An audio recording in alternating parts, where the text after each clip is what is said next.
ada tutup puskesmas kota itu selama 1 minggu karena adanya beberapa tenaga kesehatan kami yang terkonfirmasi positif COVID-19 sehingga kami menutup puskesmas.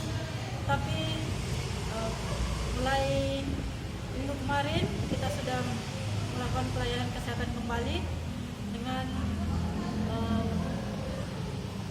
melakukan pelayanan rawat jalan untuk pasien-pasien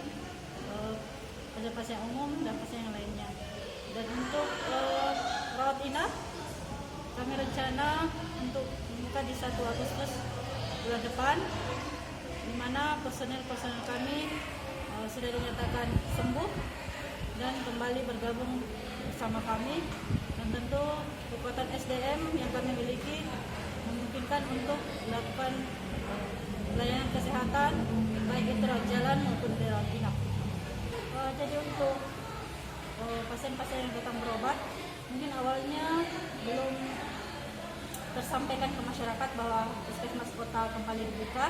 Jadi untuk awal-awal kemarin 1 minggu mungkin masih kurang yang datang, tapi minggu ini alhamdulillah mulai kembali pasien-pasien berkunjung itu lumayan banyak.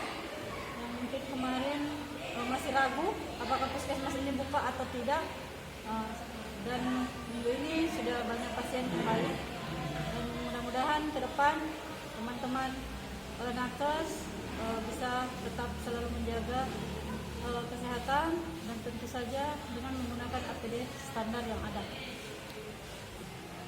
Jadi untuk saat ini ketika kita akan membuka pelayanan rawat inap, saja yang harus kita lakukan pertama kali pasien datang, kami akan melakukan rapid test.